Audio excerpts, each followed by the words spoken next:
하나님 영이시니 예배하는 자는 신령과 진리로 예배할지니라. 우리 시간과 함께 사무시기 하시면서 우리 신앙을 고백하도록 하겠습니다. 나는 증명하신 아버지 하나님 천지의 창조주를 믿습니다. 나는 그 유일하신 아들 우리 주 예수 그리스도를 믿습니다. 그는 성령으로 이끌에 동정녀 마리아에게 나시고 본디오 빌라도에게 고난을 받아 십자가에 못 박혀 죽으시고 장사된 지 4일 만에 죽은 자 가운데서 다시 살아나셨으며 하늘에 오르시어 전능하신 아버지 하나님의 편한 땅에 계시다가 거기로부터 살아있는 자와 죽은 자를 심판하러 오십니다. 나는 성령을 믿으며 거룩한 공교회와 성도의 교제와 죄를 용서하는 것과 오늘 부활과 영생을 믿습니다. 아멘. 말씀 보겠습니다. 보신 말씀 에베소서 6장 1절에서 3절 말씀입니다.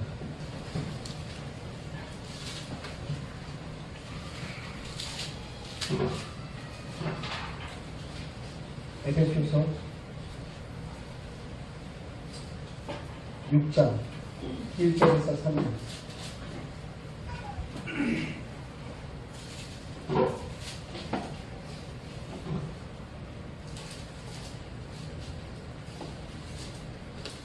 우리 말씀 짧으니까 1절에서 3절 같이 함께 합독하겠습니다. 함께 읽겠습니다. 자녀들아 주 안에서 그의 부모에게 순종하라. 이것이 옳으리라. 그의 아버지와 어머니를 존중하라. 이것이 약속에 있는 첫 계명이니 이로써 네가 잘되고 땅에서 장수하리라. 아멘. 예, 자리 알려주십시오.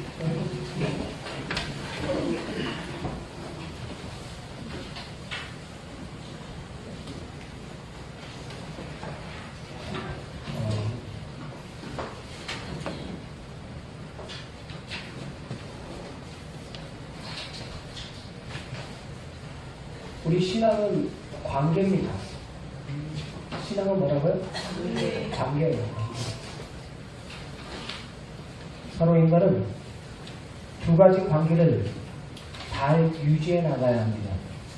하나는 수직적인 관계와 또 하나는 수평적인 관계입니다. 수직적인 관계는 바로 하나님과 나와의 관계, 그리고 수평적인 관계는 바로 우리 인간과 인간과의 관계, 그게 바로 수평적인 관계, 수직적인 관계를 잘 맺어야 되는 것입니다. 10계명 중에 1계명부터 4계명까지는 바로 수직적인 관계입니다. 하나님과 나 사이의 관계. 제1계명 나 이외에 다른 신분을 내게 있게 말지니라. 제2계명 너를 위해서 우상을 만들지 말라. 제3계명 너 하나님 여호와의 이름을 망령되이 일컫지 말라. 제4계명 안식일을 기억해서 거룩히 지켜라. 1에서부터 4계명까지는 바로 수직적인 관계, 하나님과 나 사이에 그러한 인간적, 하나님과 우리 인간과 있는 그러한 관계. 그 다음 5계명부터 10계명, 10번째 계명까지는 바로 인간들 사이에 주신 그러한 관계입니다. 인간에게서 주신 계명 가운데 제5계명이 뭡니까? 내 부모를 공경하라. 제6계명 살인하지 말라. 제7계명 반언하지 말라. 제8계명 도적질하지 말라. 제9계명 네 이웃에게 거짓 증거하지 말라. 제10계명 네 이웃에 있는 것을 무엇이든지 탐내지 말라. 즉 사람과 사람 사이에 맺는 그러한 관계를 이야기하고 있습니다. 이러한 수평적인 인간관계 개념 속에 바로 제일 첫 번째로 언급한 제5계명이 뭐라고요? 네 부모를 공경하라. 오늘 제목이 뭡니까? 약속에 있는 첫 계명. 바로 수평적인 관계에서 우리에게 주신 사람과 맺는 첫 번째 계명이라고 할 수 있는 네 부모를 공경하라입니다. 2절 말씀에 같이 함께 하겠습니다. 시작. 네 아버지와 어머니를 공경하라. 이것이 약속에 있는 첫 계명이다. 예. 제5계명 대단히 중요합니다. 물론 모든 계명이 다 중요하지만 특별히 오늘은 어버이 주일로 드립니다. 그 이유는 수평적인 관계 가운데 제5계명이 가장 앞에 나온 것은 가장 중요하다라는 것입니다.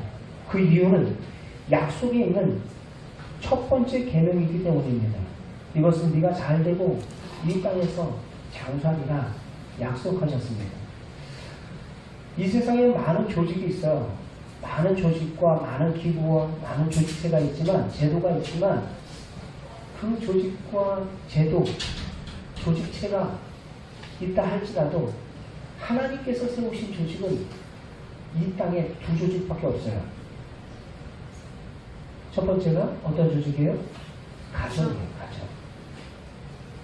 에덴 동산에서 아담과 하와를 통해서 그 가정이라는 둘이 한 몸을 이루는 가정이라는 그 조직을 하나님께서 직접 세우셨습니다.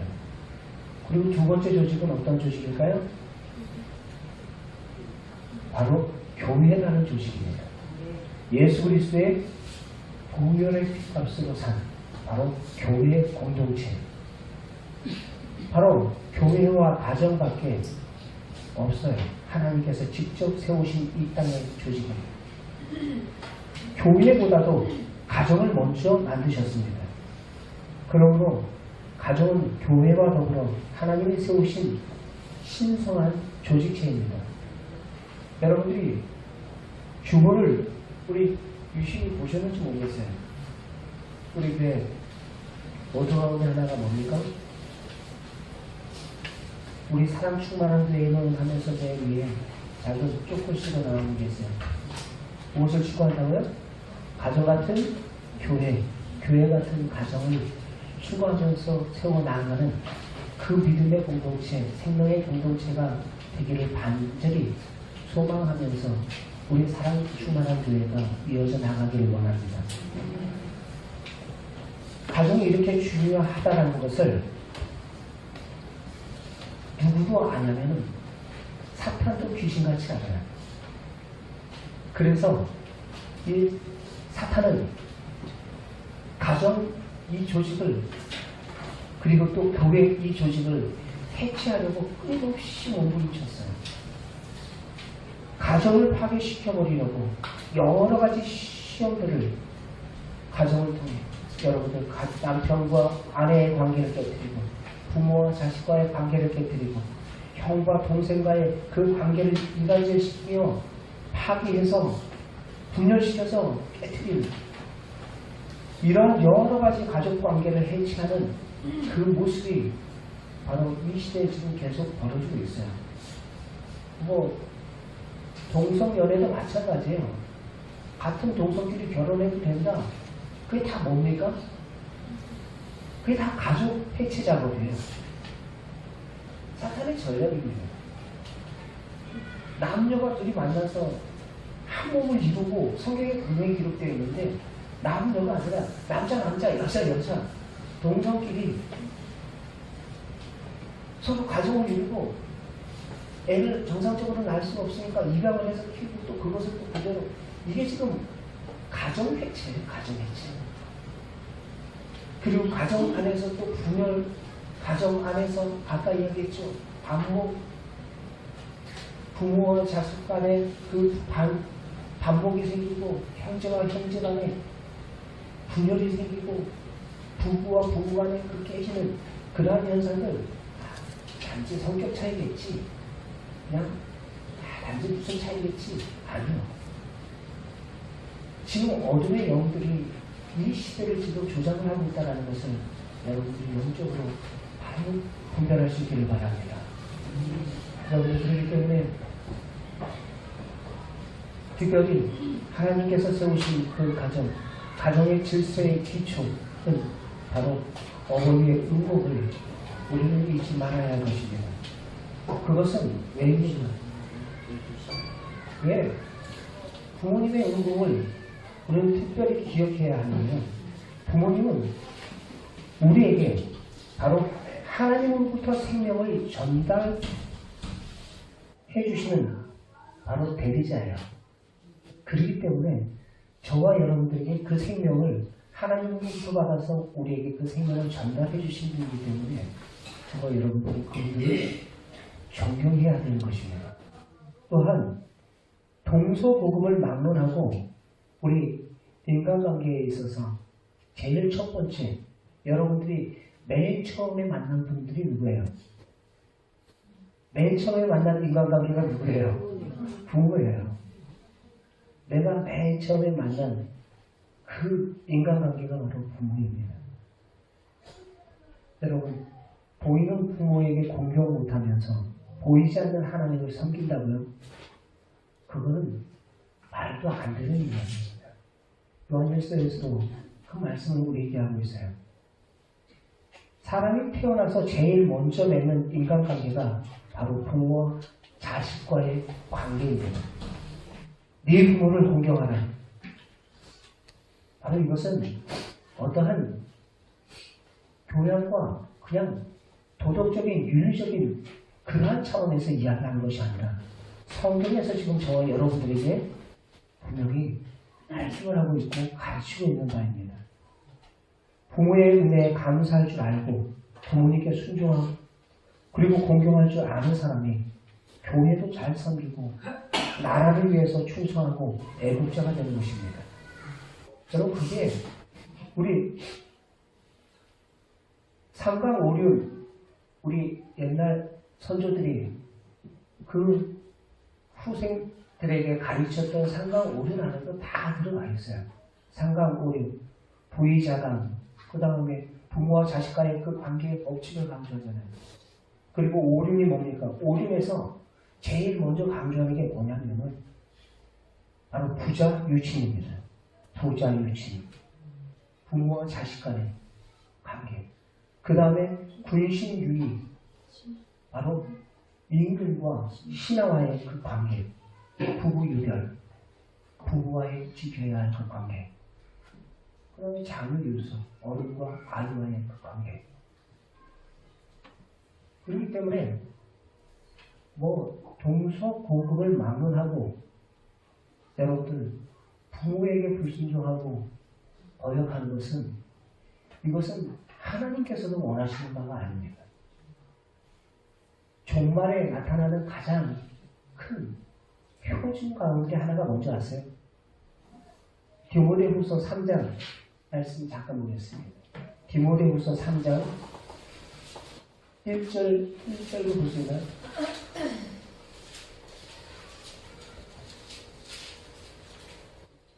네. 바로 디모데후서 3장 1절에 무슨 말이냐면 너희가 종말의 때, 마지막 때 바로 이러한 일들이 있을 거야 라고 이야기를 해요. 같이 함께 읽겠습니다. 시작. 너는 이것을 알라. 말세에 고통하는 때가 이르리라. 말세에 이런 일이 있을 거다 라고 이야기를 해요. 그 다음에 시작. 사람들이 자기를 사랑하며 돈을 사랑하며 자랑하며 교만하며 비방하며 누구를 거역하며 부모를 거역하며 바로 말세 때 나타나는 증거. 자기를 사랑하며 자기의 이 자기를 사랑한다는 말이 다시 말해 자기가 주인된 삶을 이야기하는 거예요. 모든 귀신이 자기가 주인 돼서 자기가 좋으면 좋은 거고 선한 거고 자기가 나쁘다고 판단하면 다 나쁜 거예요. 그리고 돈을 자랑하며 이 땅에 선한 것들을 자랑하고 교만하고 비방하며 누구를 거역하고? 부모를 거역하고 라고 말씀을 하고 있어요. 부모를 거역하고. 또 한 번 더 보겠습니다. 로마서 1장 보겠습니다. 로마서 1장 보면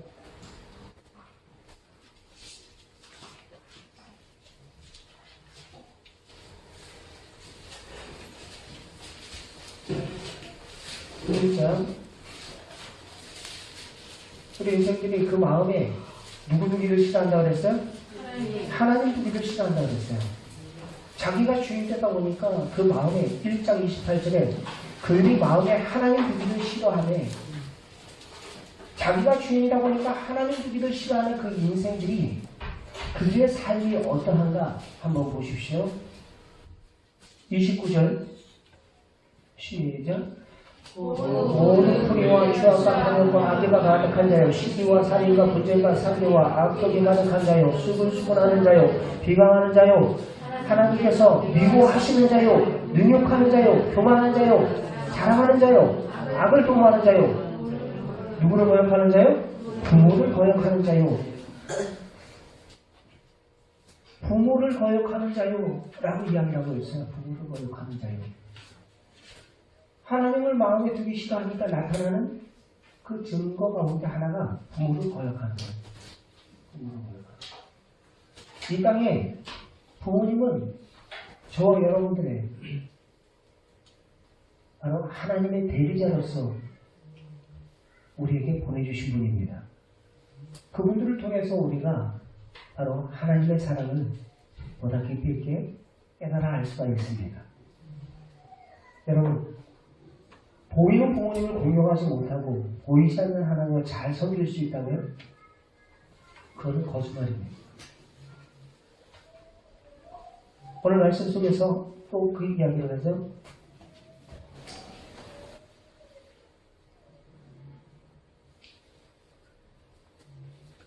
자녀들아 너희 부모를 주 안에서 순종하라 라고 이야기를 하고 있어요.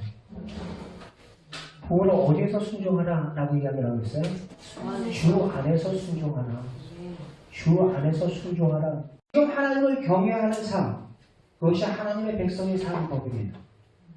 하나님의 백성이 어떠한 사람이냐? 하나님을 신뢰를 넘어 하나님을 신뢰하는 그것을 넘어서 이제 하나님을 그걸 두려워할 줄 아는 사람입니다. 여러분, 마태복음 10장 28절에서 28절 한 절 보겠습니다. 마태복음 10장 28절 같이 있습니까? 나왔어요? 시작. 몸을 죽여도 영을 능히 죽이지 못하는 자를 두려워하지 말고 오직 몸과 영을 능히 지옥에 멸하실 수 있는 이를 두려워하라. 몸과 영을 능히 지옥에 보내실 수 있는 분이 누구십니까? 하나님이세요. 너희가 지금 어떠한 시련과 어떠한 상황, 그 뒷부분에 보면 그 시인에 대해서 나와요. 그래서 사람 앞에 너희가 그것을 두려워해서 사람 앞에 부인하면 하나님도 너를 부인할 것이고, 사람 앞에서 네가 하나님을 주라 시인하면 나도 너를 시인할 것이다 라는 말씀이 10장 후반부 32절 말씀 속에서 나오고 있어요. 근데 여기서 무엇을 얘기하냐면 몸을 상하게 하고 몸은 혹여 세상에 부당한 대우를 받아서 우리의 생명을 빼앗길 수 있어요. 순교자들이 그랬던 거 아닙니까? 그럼에도 불구하고 그들은 그것을 두려워하지 않았던 이유는 예수 그리스도께서 죽으시고 부활하신 그 주님을 믿었기에, 그리고 또한 그분이 어떤 분이신 것을 알았어요. 몸과 영을 능히 바로 지옥에 보내실 수 있는 분이 바로 그분이심을 알았기에, 그럼 누구를 두려워해야 될지를 우리 초대교회 성도들은 알았던 것입니다. 그런데 여러분들, 무엇을 잘 들어보세요. 무엇을 두려워하는지를 보면 그 사람이 어떠한 사람인지를 알 수가 있어요. 그 사람이 무엇을 두려워하는가?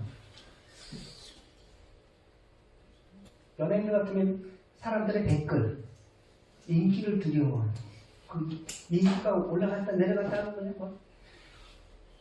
기분이 업됐다가도 주식하는 사람들 어때? 주식이 또 올라갔다 하면 뭐 기분이 업돼 있다. 뭐에 사로잡혀 사냐 하는 거예요. 뭐에 사로잡혀 사냐. 누구를 경외하냐? 응?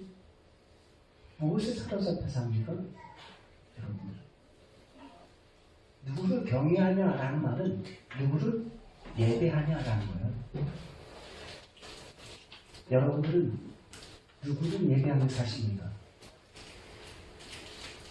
하나님의 백성들은 지금 누구를 경외하며 누구를 예배하며 살라고 말씀하고 있습니까? 7절 다시 한번 읽어봅시다. 시작. 스스로 지혜롭게 여기지 말지어다. 여호와를 경외하며 악을 떠날지어다. 여호와를 예배하는 자라면 그분께서 나를 지켜보시고 나를 감찰하시는 분이다라는 것을 내가 안다면 높은 보좌에서 나를 찾는 자가 있는가 살피시고 계시는 그 하나님, 우리는 그 앞에서 경고망동하게 행동할 수가 없습니다. 주님 믿는다고 하면서 삶 가운데 마치 어리석은 사람처럼 하나님이 없다 하는도다 하면서 그 행위와 행실이 부패하고 가증하니 그러한 삶을 세상 사람들이 살아가는 방식대로 살아갈 수가 없다는 거예요. 그것이 하나님 나라의 백성들의 살아가는 삶의 자세입니다. 하나님을 경외하는 자, 즉 호람대오의 신앙이에요. 하나님 앞에서 살아가는 거예요. 하나님의 백성들은 사람 앞이 아니라 그 환경 앞이 아니라 하나님 앞에서 여호와를 경외하며 악을 떠날지어다. 불의한 이익보다 비록 손해를 본다 하더라도 경건한 삶을 사모하는 사람, 바로 그 사람이 하나님의 백성들이요. 그것이 하나님의 백성들이 살아가는 삶의 방식인 것입니다.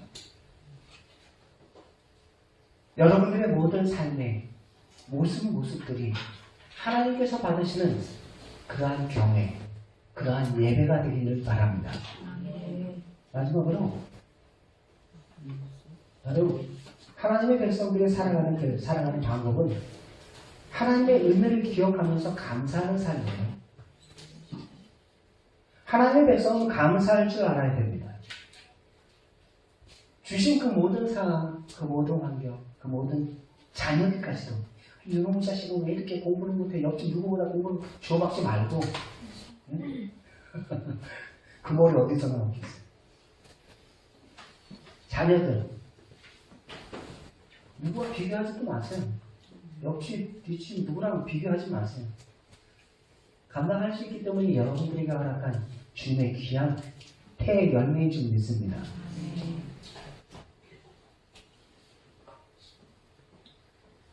하나님께서 주신 자녀예요.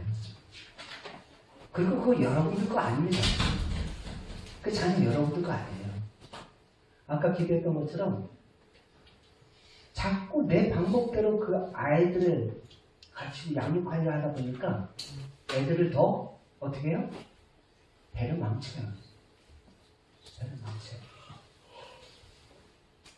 뉴스 보면 뉴스가 그냥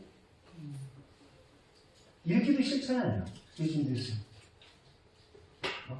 집단으로 못된 짓을 하고 카톡에서 이상 돈이 있으니까 또 마약까지 하고 에이. 자기 위에 그냥 더 높은 사람 없으니까 자기보다 나이 많은 그 부하 직원이라고 갑질하면서 온갖 못된 짓 다 하잖아요.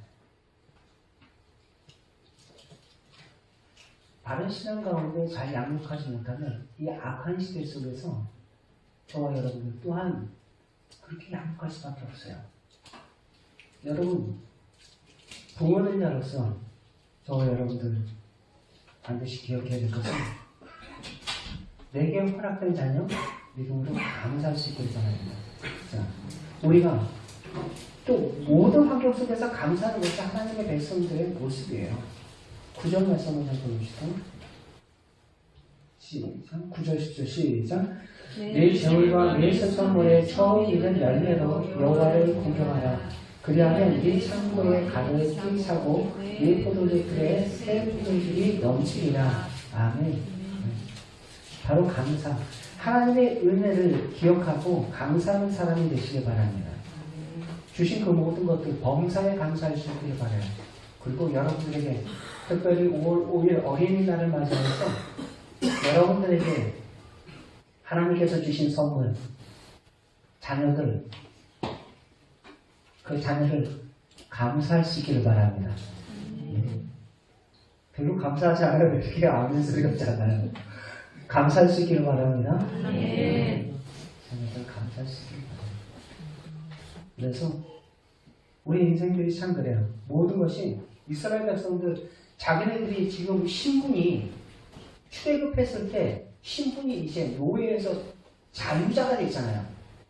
자유자가 됐으면 그것을 감사하고 기뻐해야 되는데 광야의 여정들 보면 늘 언제나 뭐 했어요? 입이 대빨 이만큼 나왔어요. 항상 보여지는 상황과 보여지는 현실, 광야 때문에 먹을 거 없다고, 목말이 없다고, 심하다 때마다 그냥 툭 하면 모세가 뭘 잘못했다고 돌 들어가지고 모세 때려 죽이려고. 이게 우리 인생들이에요. 우리 인생들이. 하나님께서 가데스 바네아에서 결국은 이 백성들 내가 도무지 이들과 함께 못 가겠다 라는 말씀을 하시면서 광야 1세대들을 민수기서에 다 어떻게 합니까? 다 죽을 때까지 광야에서 그들을 거하게 하셨다가 출애굽 2세대 그들을 이끌고 가나안 땅을 밟는 것을 보게 돼요. 여러분, 하나님의 백성들이 살아가는 삶의 방식들, 삶의 환경과 여건, 내 남편 왜 이렇게 돈을 못 벌어와? 내 아내는 왜 이렇게 못생겼어? 자녀들을 가지고 또 뭐 공부를 못한다고 뭐 한다. 불평하기 시작하면 가정에서 의미 없어요. 그건 마귀가 원하는 거예요. 그 가정이 하나님께서 작은 천국의 공동체로 우리에게 주셨는데 주신 그 공동체 속에서 천국의 기쁨을 누려야죠. 그런데 없는 거, 안 된 거, 부정적인 거 그런 거 보고서 계속해서 막 지적하고 타박하고 지적하고 타박하고 그러다 보면 여러분 그 공동체가 그 가정이 행복한 가정이 되겠어요? 오래단 가정을 맞아야 되겠어요. 가정의 달을 맞아야죠. 여러분 지난주에 지난주에 영상 보셨죠? 오후 예배 때 봤나요? 그 자녀들에게 공부하더라 그랬는데 부모의 말 한마디 한마디가 아이들에게 어떤 영향력을 미치는지 못해도 아이 잘한다 하면서 칭찬하고 긍정적으로 계속 이야기하는 부모 아이 눈 가리고 공을 던지는데 그 안에 쏙쏙 못해도 잘했다고 칭찬하고 격려하고 막 그러니까 애들이 힘이 나서 그 엄마의 그 바구니에다 공을 잔뜩 집어넣어요. 근데 아니 왜 그렇게 했어? 아니 오른쪽 좀 더 높이 하면서 계속 부정적인 이야기를 하는 아이들은 잘하는 아이들은 17개, 16개까지 막 집어넣는데 막 부정적인 이야기를 듣고 했던 아이들은 계속해서 뭐 7, 6개밖에 못 집어넣는 거예요. 똑같은 공간에서 똑같은 환경, 똑같은 조건 속에서 했는데 그와 같은 일들이 벌어져요. 가정도 마찬가지예요. 불평불만 여러분들 멈추시길 바랍니다. 멈추시고 특별히 여러분들의 자녀뿐만 아니라 여러분들의 남편, 여러분들의 아내 서로가 서로에 대해서 태워주고 온전히 죽이는 말이 아니라 살리는 말로 온전히 그 가정 공동체를 아름답게 세워서 진짜 사탄 마귀가 여러분들의 가정 가운데 틈타지 못하도록 하시길 바랍니다. 여러분 영상 하나 잠깐 봅시다.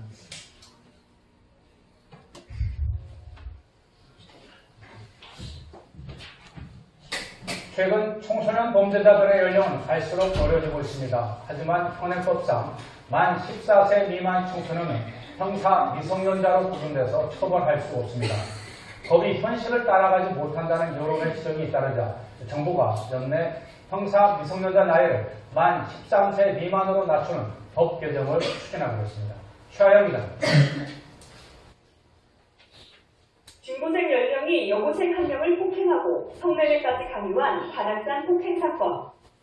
폭행에 가담한 7명은 구속됐지만 정작 범행을 주도한 것으로 알려진 여중생은 보호처분에 그쳤습니다. 만 14세 미만으로 형사처벌을 면할 수 있는 형사 미성년자이기 때문입니다.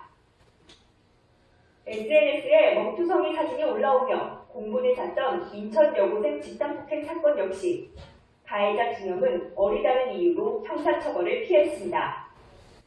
올해 상반기 범죄를 저지르고도 형사처벌을 받지 않은 투법 소년은 3,400여 명으로 이 가운데 66%가 13살이었습니다. 점점 어려지는 청소년 범죄에 정부가 올해 안에 형사 미성년자 나이를 1살 낮추는 법 개정을 국회와 협의하기로 했습니다. 형사 미성년자 연령을 13세 이하로 낮추는 방안을 추진하고 중대 청소년 폭력 범죄에 엄정히 대처해 나가겠습니다.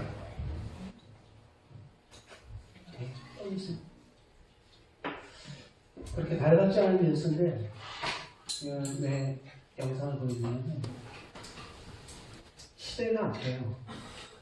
아이들이 보고 듣는 것이 아깝니다. 법을 개정한다고 해도 이 아이들이 그 고의 울타리에서 아주 지능적으로 아이들이 우리 처벌 안 받아 하니까 더 못된 짓, 완전히 성인에 준하는 그런 범죄를 저질러요. 그러면서도 아이들이다 보니까 죄의식이 없는 것입니다. 여러분, 무엇을 말하려고 하냐면 우리 부모된 자들로서 마땅히 하나님의 백성으로서 어떻게 살아야 하는지 신앙의 점수가 더욱더 절실히 필요한 때가 바로 이때입니다. 아이에게 바른 신앙의 점수, 거룩한 성도로서 우리들이 어떻게 살아야 하는지 진정 하나님을 신뢰하고 그분을 경외하며 또한 그 은혜에 감사하며 살아가는 주님의 귀한 믿음의 백성들로서 그들이 양육되기 위하여서 부모된 저와 여러분들이 해야 될 것이 있어요. 그것은 여러분,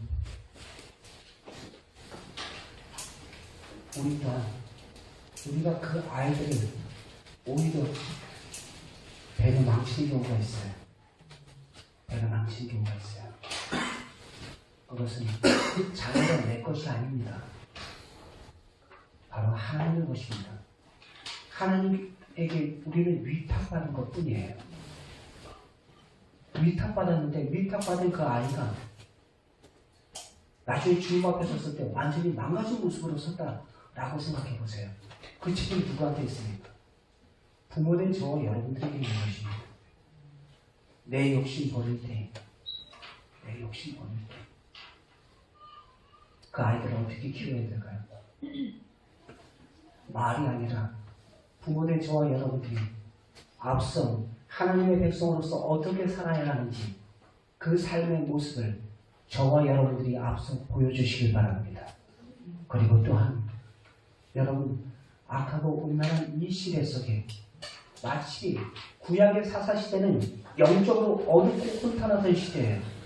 그 혼탁하던 시대에 진정 한 아이의 탄생을 위해서 간절히 부르짖었던 그 여인의 기도가 있었어요. 한나의 기도였어요. 한나의 기도. 그 한나의 기도, 그가 마지막 하나님께서 기도의 응답을 받고 그 아들 사무엘을 하나님께서 허락해 주십니다. 사무엘을 허락받고 그가 사무엘을 데리고 성전에 와서 숫송아지를 제사로 바칠 때, 제물로 바칠 때 제사장이 깜짝 놀라요. 이 아이를 나십인으로 드리는데 바로 숫송아지를 바치고 이 제사장의 제물이거든요. 준하는 그런 제물이거든요.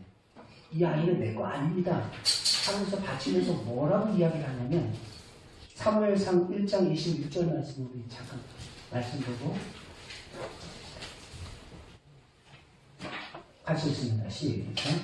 한나가 이르되 내 주여 당신의 사심으로 맹세하나이다. 나는 여기서 내 주 당신 곁에 서서 여호와께 기도하던 여자라. 아멘. 나는 여기서 이 여자 도대체 어디서 나온 여자야? 나도 여기 성전에서 매일 와서 기도하면서 눈물로 하나님의 원하시는 그 아들 주시면 내가 하나님께 바치겠습니다 하면서 기도했던 여자 바로 저예요 라고 하면서 지금 이야기하고 있는 거예요. 여러분, 기도가 뭡니까? 바로 그분께 맡기는 게 기도예요.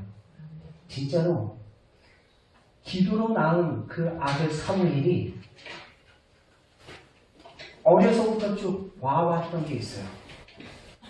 그렇기 때문에 민족이 어렵고 어두운 그 사사시대에 살아갈 때에 영적으로 혼탁하고 온난한 그 시대 속에 지금 이 시대 이러한 시대 속에 그 아들은 어린 사무엘은 어려서부터 하나님의 음성을 듣고 또한 그가 하나님 앞에 섰을 때 내가 기도하는 죄를 쉬지 아니하니이다 라고 고백할 수 있었던 것처럼 여러분들 기도라는 것은 맡기는 거예요. 여러분들의 자녀 여러분들이 붙잡는다고 해서 붙잡아둔다고 해서 그들을 지키고 보호할 수 없습니다. 여러분 하나님의 손에 맡겨야 됩니다. 그분께 온전히 맡길 때 그분께서 참된 생명의 길로 그분께서 지도하시고 귀한 믿음의 사람들로서 이 시대 가운데 들어 사용하게 될 줄 믿습니다. 여러분 나아갈수록 악해가는 이 시대 속에 어떻게 양육하시겠어요? 우리가 할 수 있는 그 범위는 이미 넘었어요. 주님께서 하십니다. 주님께 여러분들의 자녀를 맡길 수 있는 하나님의 백성으로 사는 법을 저와 여러분들은 부모된 자로서 앞선 우리의 뒷모습을 보고 그들이 또한 따라올 수 있도록 그것이 부모된 역할임을 믿고 직접 어려서부터 온전히 생명의 길 대신 예수 그리스도를 가르칠 수 있는 우리 성도 여러분들 다 될 수 있기를 주의 이름으로 축원합니다.